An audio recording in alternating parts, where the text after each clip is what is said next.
This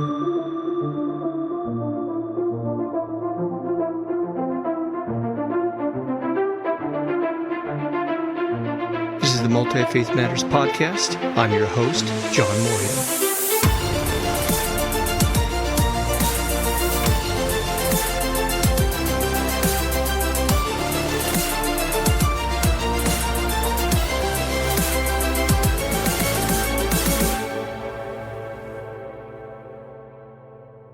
Well, this is the podcast for Multi-Faith Matters. I am the host, John Moorhead, and I am privileged today to have as my guest the author of a new book, and I will unveil the title in just a moment, Dr. Erin Stiles. Should I call you Dr. Stiles or Erin? What are you more comfortable with? I think you should call me Erin. Thanks. I will do that. Feel free, please, to call me John. Welcome to the podcast. It's great to have you here. Let me read the bio that's on the back of the book so folks can know a little bit about you and your background. Erin Stiles is a professor of anthropology at the University of Nevada, Reno. Her primary interests are in the anthropology of religion and law, and she has worked in East Africa and in the Western United States. She has conducted extensive ethnographic research on the everyday workings of Islamic courts in Zanzibar, Tanzania, with a particular focus on marital disputes. Her more recent work focuses on Latter-day Saint experiences of the spirit realm in northern Utah, where she grew up. And that's what we're going to be talking about today. Here it is for those of you who are watching on YouTube. And the title of the book is The Devil Sat on My Bed, Encounters with the Spirit World in Mormon Utah. What a fantastic topic that we're going to learn a little bit about. So I'm so appreciative of you coming on the program. Could you begin by unpacking your own personal experiences growing up in northern Utah and how that would eventually come together with your academic training as an anthropologist? Yeah, sure. Thanks. First of all, thanks so much, John, for inviting me. I'm delighted to be here. I'm really excited to talk to you and tell you a little bit about the book. But yeah, so I grew up in Cache Valley, Utah, which is about an hour and a half north of Salt Lake, in a little town called Providence, which is next to a not quite so little town called Logan. And yeah, the book came about, the idea for the book came about, again, as you mentioned, my primary area of interest in anthropology of religion is the anthropology of Islam. And so that is what I focused on for most of my career until a few years ago when a colleague, knowing that I was from Utah and had an interest in Mormonism, asked if I knew anything about conceptions of evil in the Mormon tradition, because he studies Christianity and he was working on a comparative project on different Christian ideas of evil. And I said, I don't really, but it sparked a memory. And my memory was of some of my friends when we were little, just playing in the neighborhood or out in the fields or what have you. And I remembered occasionally a friend we'd stop playing and say, "Oh, guess what, everybody? The devil came in my room last night and sat on my bed." And we'd say, "Oh," and then the friend would say, usually it wasn't that big of a deal, but the devil had come in and sat there on the end of the bed, and usually the devil didn't do anything. But I remember my recollection is that, the devil had red eyes and then eventually went away. And it was and I mean, this happened more than once. And I didn't, as a kid, I didn't make too much of it. My family, we were not Mormon. We went to the Episcopal Church, and we didn't really talk about devils all that much. So, as a kid, I just kind of thought, oh, well, the devil visits Mormons, but doesn't really care about Episcopalians. So it wasn't a scary thing, it wasn't something that, and usually the friends weren't terribly frightened either, but it was just it was that colleague of mine who's Professor Liam Murphy at Sacramento State. His question about conceptions of evil in Mormonism sparked that memory, and so I was kind of searching around for a new project a little bit closer to home in northern Nevada. My primary field site had always been in Tanzania and East Africa, and there's really not a farther place on the globe from Western Nevada than East Africa. So it was really, my kids were little, and it was kind of hard to go back and forth to East Africa. It wasn't really something that was going to be feasible for a while. And so I thought about doing a project in Utah, and his question really sparked that idea. And so what I first did was, talk to some friends and family members from this part of Utah to say, hey, do you remember, do you have, I have this memory. Am I just fabricating this, or is this something that you also have experience with? And because it wasn't ever something I'd ever really talked to people a lot about. But as I started talking to friends and acquaintances, a lot of, everybody said, oh, yes, of course, everybody has heard these stories or had these kinds of experiences. And so then my next step, I was doing some research in the wonderful Fife folklore collection at Utah State University in Logan. And it's kind of strange. I really don't remember what took me to the folklore collection. I'm not trained as a folklorist, and I hadn't really dabbled in folklore before. But somehow I ended up in that collection, and it's absolutely fantastic. And I ended up finding I was working in the student folklore collection, which is this amazing repository of folklore narratives collected by students from about 1970 until the present.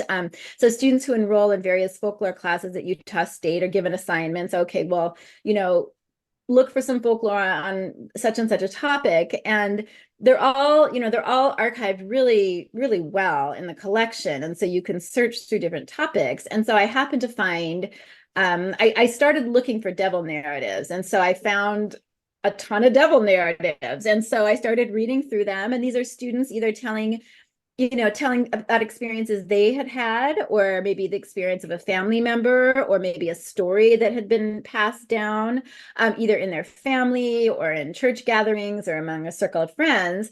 And so I started reading those, and they were exactly what I remembered hearing from my friends growing up. And then, much to my delight, I found all kinds of other narratives about other kinds of spiritual encounters with, not necessarily with the devil or malevolent spirits, but with benevolent spirits. So spirits of ancestors, or spirits of grandparents, or spirits of future children. And so coming across all of that incredibly rich material in the folklore archive really convinced me that this is a project worth doing. And so I did a lot of research in the folklore archive. And then because I'm an anthropologist, we study religion in practice, we talk to people. And so then I started doing ethnographic research, where and my ethnographic research consisted mostly of doing interviews with people who had these kinds of experiences, or sometimes who maybe hadn't had an experience themselves,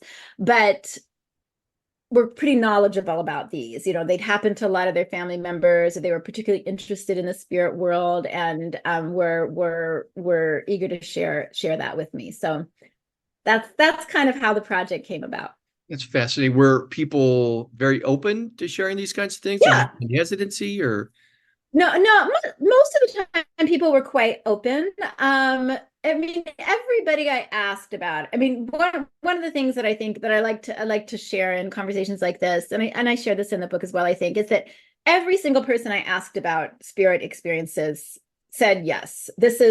It's maybe either I had an experience, or my mother had an experience, or my grandma had an experience, or I know somebody who did. So there's not one person I talked to who said, what are you talking about? This doesn't happen at all. Or that's nutty. People aren't, I don't know where you got that idea. So everyone I talked to, without exception, said, yes, absolutely. This is something that's happening. Lots of people were willing to share with me, which I'm very, very grateful for. And some weren't, which is completely understandable for people who have these experiences. They're of a sacred nature. They're very significant most of the time. And I think especially when it's a benevolent spirit of a family member or an ancestor. And so not everybody was willing to share that with me, but a lot of people were. And even I'm so grateful, because even I had some folks willing to share their experiences with me, even though they hadn't really shared them widely before. So, I mean, nobody told me that, oh, this experience happened to me and I'm broadcasting it all over the place and I talk about it all the time. I mean, most people that I talked to about their experiences did hold it as something very special, and it was not something that was widely shared. But yes, I was really thrilled that people were willing to talk to me about it. And I think, and I explained the goals of the anthropologist approach is that I'm seeking not to evaluate or judge. I'm seeking to understand, from the perspective of the person who've had these incredible encounters. And so that's how I explain what I'm doing as an anthropologist. I really want to understand your religious experience from your perspective. And that's really what most of us anthropologists of religion, that's what we're trying to do, is understand the local perspective, religion as a lived experience. And so I think that went a long way to, I think once people really, understood the approach that I was taking, that made them quite willing to share for the most part. There were some who chose not to share, and I completely respect that, of course. I think the perspective that you bring as an anthropologist is fascinating and necessary. And I've been interested over the years in looking at the different lenses that scholars use to look at different phenomenon. Yeah. I work a lot with people in religious studies, and I'm one of the co-editors of an online peer-reviewed academic journal, the Journal of Gods and Monsters, and they're largely religious studies. But I've recently run into some anthropologists and some folklorists, and they have a very different take based upon the lived reality and experience of the peoples that they're looking at. Can you say a little bit about what anthropology brings to helping us understand this topic that maybe another discipline might not bring? Sure. Yeah, I think you said it really, really well. Yeah, I would actually probably characterize the difference between anthropology and, say, religious studies or history of religions or philosophy, very similar to how you did. And this is how I teach my students, is that for an anthropologist, we look at religion as something that people do. And I actually take that phrase from one of my undergrad professors, Dr. Melvin Peters, who's an Old Testament scholar. And when I was an undergrad, I kind of went back and forth between majoring in religious studies and majoring in anthropology. And so one semester I'd declare anthropology, the next semester I'd declare religious studies. And one of my favorite professors was Dr. Peters. And I remember sitting in his office hours one day, and it was the end of my sophomore year, and I had to just decide. And I guess my university didn't have double majors or something. So I said, "Oh, Dr. Peters, I don't know what to do. I have to decide if I'm going to be a religious studies major or an anthropology major." And he said, "Erin, you are really interested in religion as something that people do. And because of that, I see anthropology as a better fit for you." And I swear he was not trying to get rid of me. I was a good student, but it was he put it so well as a religious studies scholar, that I've been repeating that for decades now, because I think that is really what's so characteristic of the anthropological approach, is that we're interested in religion as it is lived by everyday people in an everyday situation. So we're not necessarily, we're not starting, say, from a religious text or scripture or the words of a prophet and say, okay, well, this is what the religion is, and now I'm going to go out and see if people are actually doing the religion the correct way, right? We really start from the standpoint of the practitioners, of the adherents. And so it doesn't mean that we don't care about religious texts or, key teachings. Of course, we do, but that's not our primary focus. So our primary focus is on, what does the religion mean for those who are adherents and those who are practicing it every day. And so I think that's really what's so valuable about the anthropological approach, is because we're, the way you do anthropology is you're immersed in the cultural context. So that's how we do ethnographic research. We are immersed in the cultural context. We speak the language. I just had a student defend her PhD dissertation yesterday, so I'm really excited about that. And she did 20 months of field research before writing her dissertation, and that's really, that really long-term cultural immersion is what we expect. So I think that focus on religion in practice, what people actually do when they are, being religious, what have you, and then learning. You have, the only way you can learn that is by immersing yourself in that context and talking to people. Well, we want folks to buy the book, so we're not going to go into too much detail, Sure. but we need to let folks know a little bit about some of the things you discovered. Can you share what kinds of spiritual experiences or experiences with the spirit realm are Latter-day Saints having in your research? Sure. So first of all, I'd like to differentiate first between experiences or encounters with spirits and Holy Spirit experiences. So what my book is focusing specifically on encounters with spirits that are not the Holy Ghost or the Holy Spirit. That's something else entirely. And there's this anthropologist, Tom Mould, who has a great book on Holy Spirit experiences among Mormons in North Carolina. So I've got to get a shout out to that. So he's done a project like that. So what I'm looking at are experiences with two particular kinds of spirits. So the majority of these experiences are encounters with what I call individual spirits, which are spirits of people, most often people who have lived a mortal life and have passed away and are now in the spirit realm. All right. And so they're always identifiable as individuals. And if the human recipient of that visit doesn't recognize them, the spirit will identify themselves. And so they're usually the spirits of deceased kin or ancestors.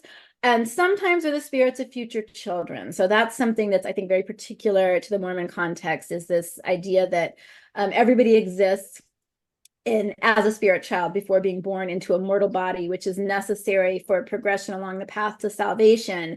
And frequently people are visited by the spirits of future children. And so this happens, I'll talk more about that in a second. And then the other category of spirits are the evil spirits or the malevolent spirits. And so sometimes people call them demons. They're usually not the devil or Satan himself, but rather minions. And these are very, very different, because these are spirits who have never had a mortal body. So they are spirits who chose to follow Lucifer in the war in heaven in the premortal times, and so never are able to have a mortal body. And so they're not identifiable as individuals.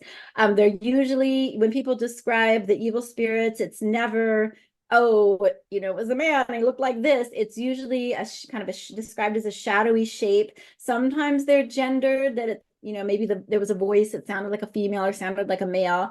But people are usually very, very clear on whether a spirit visit is a benevolent spirit who has either had a mortal body or will be born into a mortal body, or a malevolent spirit who's never had a mortal body. So those are the two categories of spirits that I look at in the book. And so I do a couple chapters on benevolent spirits, and then a couple chapters on the malevolent spirits. So that's sort of the way that the book is shaped. So I can tell you more more detail. I can talk about this for hours, as I'm sure you could. Does your research indicate? It's interesting to me that different religious traditions have a different openness or stance towards encounters with the spirit realm, even within one given tradition. So an Episcopalian or Presbyterian isn't going to be nearly as open to encountering the spirit realm as a Pentecostal is, right? Yeah.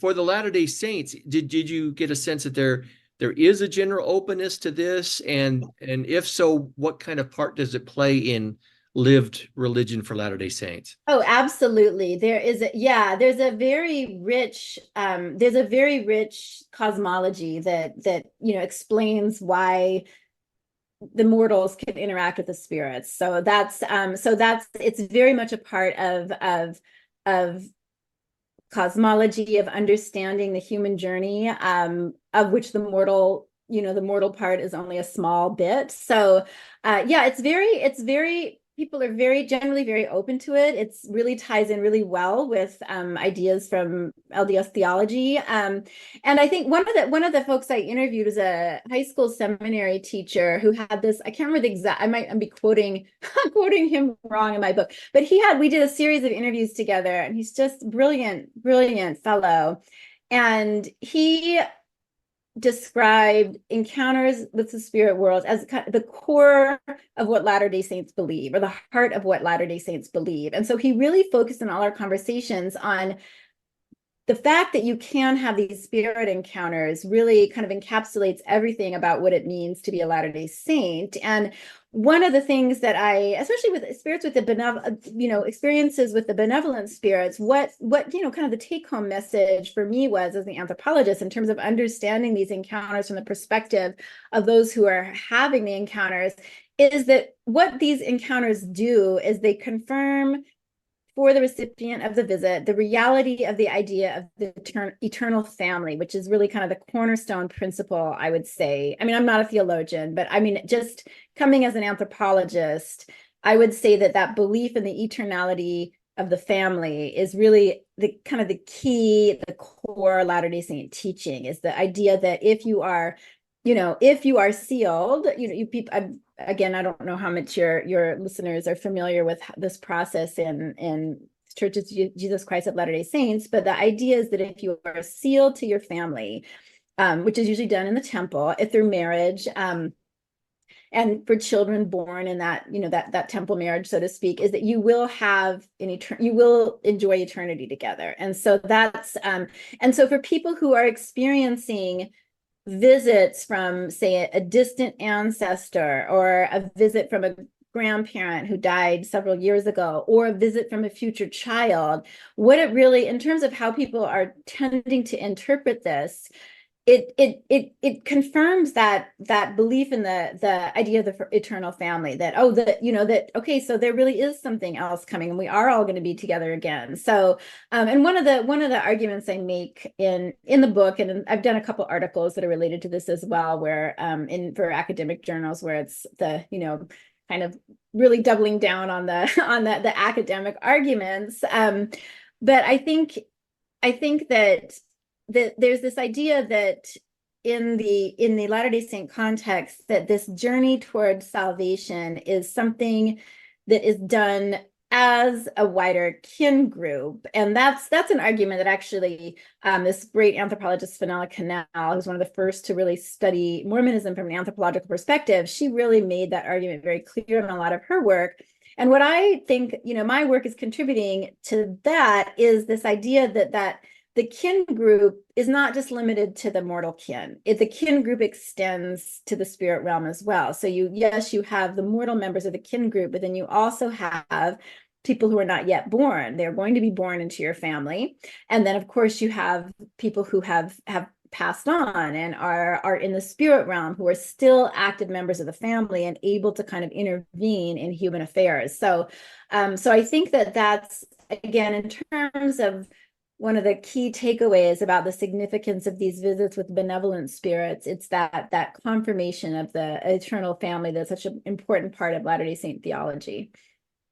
Well, for better or worse, Protestants tend to approach other religious traditions through the lens in which they understand their own. And maybe a lot of people do that, right? We have our own assumptions. And for them, it's doctrine and worldview. But as I look at religions like the Latter-day Saints, it's more about ethic, choose the right, ritual, Yes. these types of things, the family Yeah. connection that you've talked about. Can you share some more of the experiences you uncovered in your research and how those experiences might also interplay with other aspects of LDS lived religion, whether it's ritual or what have you? Yeah. So yeah, I'm glad you brought up righteousness, because I do like to, I'll talk about that first, this conception of righteousness. And so this is something I talk about quite a bit in the book, is the the way being righteous is understood in this cultural context of Northern Utah, where I do my research. And I quote one of my research participants in the book, who says, righteousness is more of a verb. He says it's something that you do. So you have to be righteous. You have to choose to do righteous activity. So and so one of the things that I've found in looking at experiences with malevolent spirits is that the malevolent spirits who visit in order to harass or to try to thwart good action are these kinds of visits, these kinds of spiritual harassments from demons or evil spirits, are really understood through that framework of righteousness. So that if you are, say, not on the righteous path, if you're doing things that you're not supposed to be doing, if you're a young person who's going to wild parties and drinking and smoking and doing other kinds of illicit activities, you very well may attract an evil spirit, right? So and some of my research participants explain that as, okay, well, the evil spirits are never going to have a mortal body, and so they're attracted to people who are using their mortal body in kind of illicit ways, and so they might be attracted to those people. But on the other hand, evil spirits are also really attracted to those who are exceptionally righteous. And so if you are super righteous, then you might also run the risk of attracting an evil spirit. And in one of the chapters, I look particularly at encounters that missionaries have, Latter-day Saint missionaries have with evil spirits while on their missions. And so that's what more righteous action do you have than than serving a mission, right? And so it's really quite fascinating because some of the most amazing encounters with evil spirits that I've heard about have been from people who are in the mission field, so who are harassed or threatened by spirits while they're performing this really righteous activity. So it's not like missionaries behaving badly and attracting, going out and to hitting the bars or something and attracting evil spirits. It's missionaries who are, really, really doing what they're supposed to be doing, who might be attract an evil spirit who's interested in thwarting their activity. In terms of ritual action, ritual practice, one of the things that I find so interesting is another realm where people tend to have a lot of spirit encounters with benevolent spirits, not with evil spirits, is during baptism for the dead. So this is this is posthumous baptism. And so this is a part of Latter-day Saint practice, a very important ritual activity in which the spirits of people who died without being baptized in the church and are baptized posthumously by people who undergo the rite of baptism on their behalf by proxy. So it's a proxy baptism. And this is a very common place for people to have encounters with spirits, and there's kind of a common narrative that happens a lot of people, a lot of your listeners in Utah are probably familiar with these stories or heard similar ones where someone who has gone to do the work of proxy baptism or baptism for the dead in the temple is then visited by the spirit of somebody who was just baptized. A grateful recipient of baptism, say, is coming to thank the person who was baptized on their behalf, or sometimes to request baptism. So that's another pattern that I've seen, is that that people, someone who's waiting to be baptized, a spirit who's waiting to be baptized, is concerned that you're going down the line and you're not going to get to that baptism today, and so they visit someone and say and kind of request, well, I'm really waiting to be baptized, so I hope that I'll be baptized today. So that's another that's in terms of ritual context in which people tend to experience well, not everybody, of course, but where it's not uncommon to experience an encounter with a spirit. That would be one of the primary ones, is during baptism for the dead.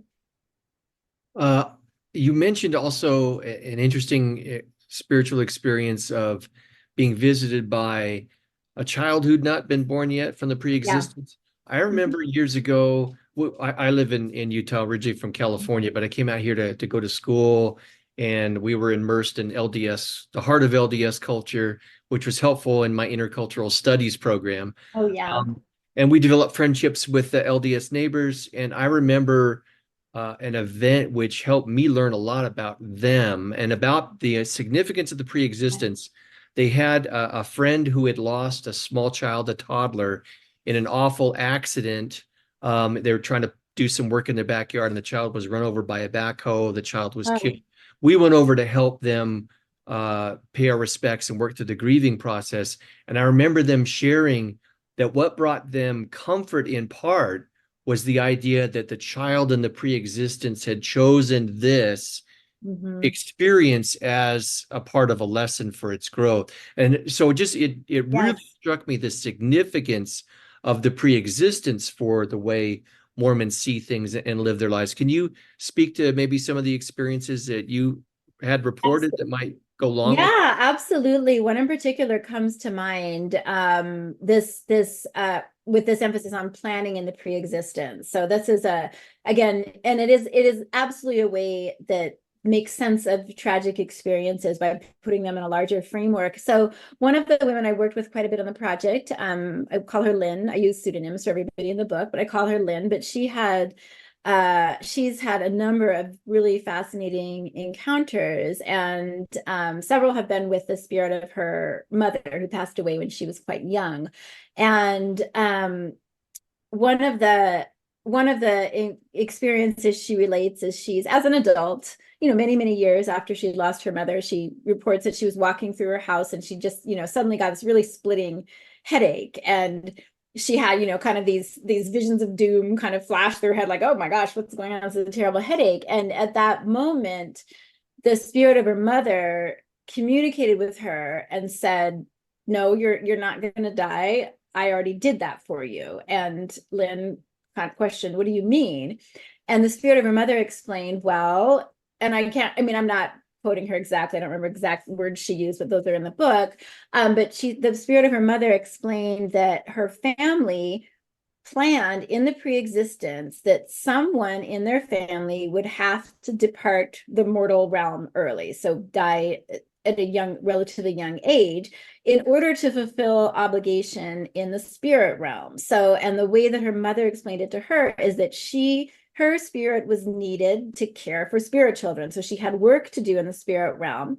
And because she did that, so how she explained it was the family decided in the pre-existence that it would be better for Lynn's mother to go than and leave her children at a young age than it would be for Lynn to go and leave her own children. So it was this really, it's really an incredible story, but it's similar to the one that you're sharing, that your friends went through, is that there's this emphasis that things are planned in the pre-existence. So what looks certainly and is felt as absolute tragedy in the mortal realm, there was planning behind that. So even though it feels terrible and you grieve and you really miss this person, that there's that sense that there was planning behind this. The family was planning this. And the way that Lynn, who's just another, so grateful for her participation in this project, she's absolutely brilliant. The way that she explained it to me was that we are all in this together. Our family is all in this together, and we're all on this path to get there to salvation. We're all kind of helping each other along that path. And so that this planning that, okay, someone's going to have to depart their mortal life early in order to fulfill this obligation in the spirit world. And who's the best person to do that, given these various, circumstances. So I think that's a really good illustration of that sense of planning, that there's planning for this, and then the future children, those are just a wonderful just wonderful narratives about people's experiences with the spirits of future children coming to. Most of the time it's something, it's usually happy thing. It's someone who maybe thinks she's never going to have children, or maybe a couple who decided that they were done having children. We've had 4, that's enough. Or maybe a doctor says, nope, you can't have kids anymore. And then suddenly a spirit comes, and it's sometimes it's an adult. I have this one wonderful narrative from the USU folklore collection. I love this one, but it's a woman who was, oh, I can't remember exactly. So she oh, no, I'm trying to remember. But she was dating someone. Oh, no, I think I'm maybe confusing 2 narratives or mixing them up. But it was a woman who thought she was really worried that she hadn't gotten married yet. And she really wanted to get married. She really wanted to have children. And so one night in a dream, she was visited by a young man dressed all in white, who took her on this kind of this journey in the dream. And she met 5 young people all lined up, and they were introduced as her future children. And so the young man who came to kind of get her said, well, these were all your future children. And then she reported she had the exact same 5 children that she saw in that dream. One thing I should probably say is that the spirit visits, sometimes people report them as happening in dreams and sometimes not. And I don't really care one way or the other, because it's not important to the people who are receiving these visits, whether it happened in a dream or while awake. So the participants that I worked with on the project do not differentiate any sort of different kind of significance between a visitation in a dream and a visitation while waking. They're of equal significance. So that's just a little aside, but that particular story, the woman reported as happening in a dream. Were the visitations by future children, did they all tend to be anticipatory, or were there some that eventually had children and they were then connecting dots to prior experiences? Does that make sense? In other words, Um, someone might have a visitation a few years ago, and then they end up having a child, and then for them that's the fulfillment of that prior visitation. yes. Yeah, I think both. Yeah, absolutely. Absolutely. And one of the commonalities I see in the way people are telling these stories is that they usually they often describe the appearance that this is, this this young girl visited me and said, I'm your future daughter, Mary Beth, and she had, long dark hair and dark brown eyes. And then I had Mary Beth a year later, and here she is grown up and she has the long dark hair. So often people will focus on the appear. I mean, they really do focus on often the name and often the appearance, that this is what my child's going to look like. And then this is the child that I had a year later or 5 years later or whenever, and she looked exactly like the child who visited me as a spirit. Mm. And the spirit children will come at different ages too. Sometimes they're, 5 years old, 10 years old, 25 years old. So Oh, okay. they're not just visiting as children. After doing all of this research, I don't know if this is appropriate within anthropology, did you try and draw some general conclusions about how these spirit visitations function within lived religion for Latter-day Saints? Yeah, I mean, I think that, yeah, definitely. I think that, so yeah, in terms of the benevolent spirits, I think that there's, kind of one way to look, the anthropological way to look at it, and kind of I mean, well, as anthropologists, we value both insider perspectives and outsider perspectives. And so in terms of the insider perspective, or what we call the emic perspective in anthropology, I think what is so, kind of the really valuable conclusion I've come to is how confirmatory they are of this central theological idea about the reality of the eternal family. And so that's how people most often frame it. And then in terms of the kind of the anthropological, like where I'm contributing, say, to anthropological literature on experience of the spirit world, I think there are a number of contributions there as well that be more interesting to anthropologists or religious studies scholars. And then I think one of the things that's, so it might be really obvious, but I think one of the things that's so interesting anthropologically speaking is that we have a huge wealth of literature on encounters with spirits and spirit possession in other parts of the world. There's a huge literature in Africa, in parts of South and Southeast Asia and Latin America, but we really don't have a ton of ethnographic studies of how people in the industrialized global north are interacting with spirit. So I think it's a wonderful case study to to add to that already pretty robust literature.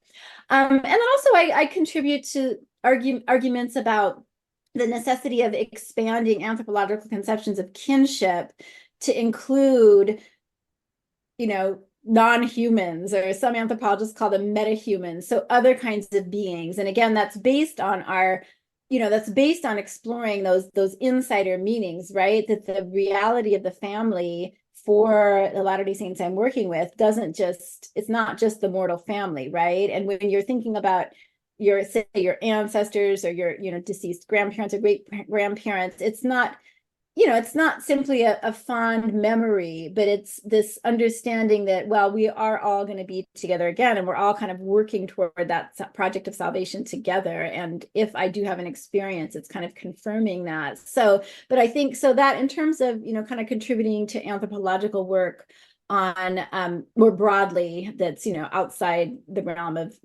anthropology of Christianity or anthropology of Mormonism, which is a very tiny field, that's where I see some of those conclusions. And then I think in terms of looking at the malevolent spirits, one of the arguments I've made is that it's a really excellent case study of this, of a contemporary religious community that's understanding evil as really a lived presence in everyday life. So when people are, discussing the devil or these evil spirits, it's not simply a metaphor, right? It's not like a metaphor for for vices, and talking about an evil, so it's not simply that, okay, well, and I think that, I do not study, this is in terms of my anthropological area of expertise. I study Mormonism. I don't study other forms of Christianity, so I'm not an expert on evangelical, for example, conceptions of demons and evil. But I have done in an article, I have done tried to do a little bit of comparison, kind of compare and contrast with other American Christian understandings of the devil and demons. And I think that there are some commonalities, but there really are some significant differences as well. And I think that understanding that Satan is a real adversary, and that these demons and these evil spirits that can come and harass, they're very much real entities, not understood as metaphors for bad habits or vices or certain kind of sinful behavior. So they're not named, they're not named as, the demon of greed or the demon of lust or the demon of gluttony.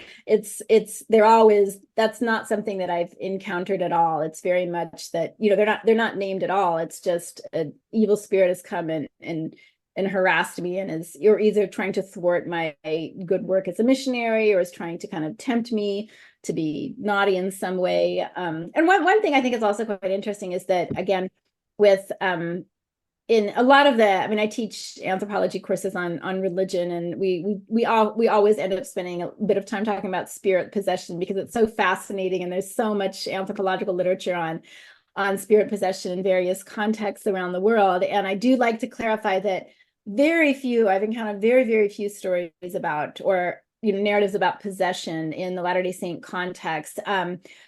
So when spirits come to visit, either evil or benevolent spirits, they almost never are coming to, kind of possess or, take control of somebody's body. They're even the evil spirits. They almost never possess, but they just kind of harass, or they lurk in the corner, or they threaten, or they whisper. So the few stories that I have collected, or experiences of possession, have usually come from missionaries who are working outside of the United States, who have, say, witnessed possession in the community in which they were working. So I hope I answered your question. Yeah. No. That's fascinating. One final question for you. This is an opportunity to sing the praises of your academic discipline here.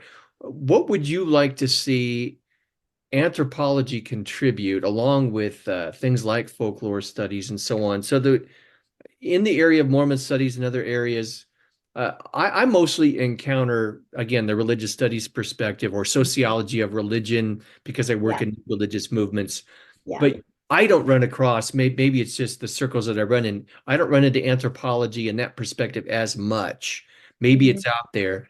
What would you like to see by way of a contribution to Mormon studies, and so that other people, whether it's more traditional Christians or others, can have a deeper, more layered understanding of different religious traditions? Oh, that's such a great question. Well, I will first offer a quote from the great anthropologist Ruth Benedict from I don't know when this quote came from, but 1940s or something. But she's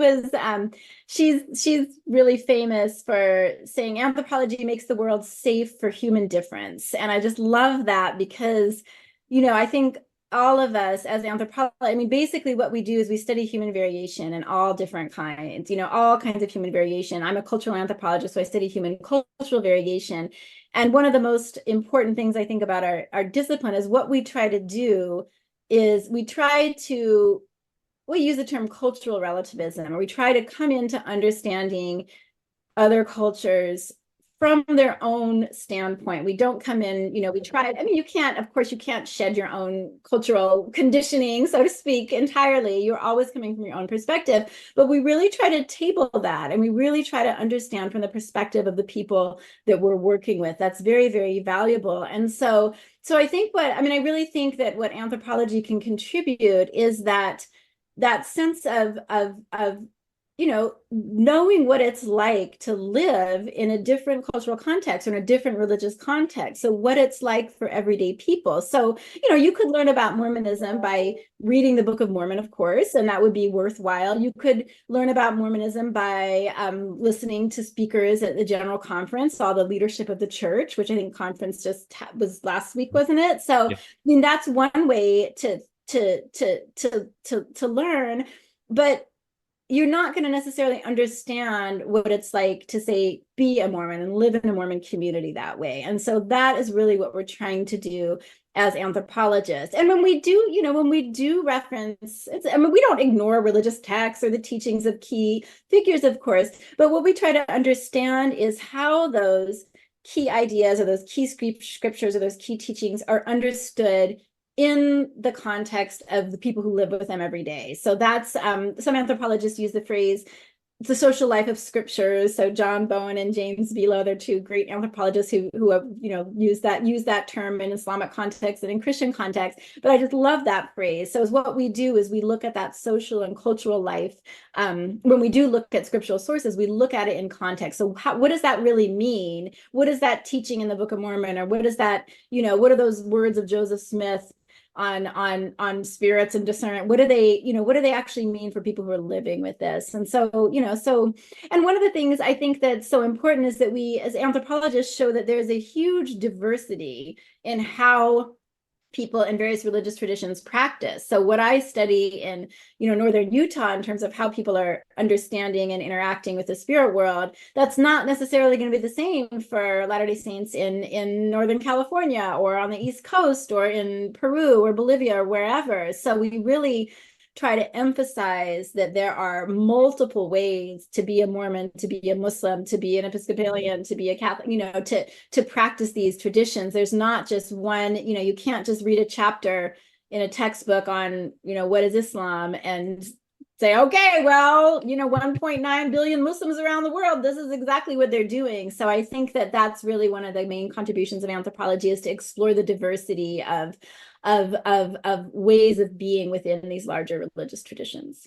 Where you're going to make the publishers of religious studies textbook, going to make them nervous that they're. I need to take that back. I am an author of a religious studies textbook. I have, it's going into its 5th edition, and I have Okay. a co-author, same publisher as the one that you nicely held up before. No, it's wonderful. You should, I am an author on what I think is a wonderful religious studies textbook that covers, 13 or 14 different religious traditions. And so I think that's absolutely worthwhile to do that perspective. But, as anthropologists, we will contribute a richness to that by really diving in deep into particular cultural contexts. Right. No. I was just joking with you. I understand what you're saying. I know. My co-authors are going to be angry, but yes, the textbooks too. No, I appreciate the anthropological, the ethnographic perspective. I did my graduate thesis on Burning Man Festival, and there was Oh, very little academic material on it at the time, so I read that. But then I went to Burning Man and did interviews with a variety of people there to learn what it was like, from the insider perspective. oh, did you? So I Two of my appreciate this. colleagues have worked. You can't Yeah. just read a book and read a chapter and say, and what's interesting to me within evangelical Protestantism, you have a lot of former Latter-day Saints or former Jehovah's Witnesses, and they then become, in their minds, self-proclaimed experts in their former tradition. Just they're an expert in their former experience, Yeah, but you can't experience the totality of any religious tradition. So, of the course. lived religion experience is so important. So I understood what you were Absolutely. saying. Yeah. Yeah. Oh, I'm delighted you worked at two of my colleagues did projects at Burning Man, one an archaeologist and one a cultural Oh, anthropologist. So wow. What was the archaeology? yeah, so that was Dr. Carolyn White, and she wrote a book that came out a few years ago, 5 years ago, so now, and I can't remember the title, but yeah, she did. So she does this. She's a really cool archaeologist who does archaeology of the present. I mean, she's also Hmm. worked in the past, but she's for the last few years, she's been looking at how people construct their spaces and their material environment in the present. And so that's what she did. So she looked at Burning Man from an archaeological perspective in terms of how people were creating space Mm. and using material objects. It's really neat. And I'm embarrassed that I can't remember the title of her book, but it's, if you Google the archaeology of Burning Man, I'm sure you would find it. There aren't too many archaeologists who worked at Burning Yes. Man. But yeah, it's fascinating. That's great to hear that you have been out this way and done your own research here. That's neat. Yes, most definitely. Well, we could talk for hours, but I want to thank you for your time. Maybe put up the book again, and folks can look in the program notes. The title again is "The Devil Sat on My Bed: Encounters with the Spirit World in Mormon Utah." There'll be a link in the program notes for you to click and order your copy. So if you want to learn more, not only about uh, the subject matter of the book, but how to expand your understanding of what the religion of the Latter-day Saints beyond the sometimes simplistic and stereotypical understandings many times that we have. This book is a great contribution to that. Erin, thank you so much for coming on the podcast. It's been my pleasure. Thank you so much for inviting me. Again, thanks for watching and listening. Until the next episode of the Multi Faith Matters podcast, I'm John Moorhead. Thanks for watching and listening.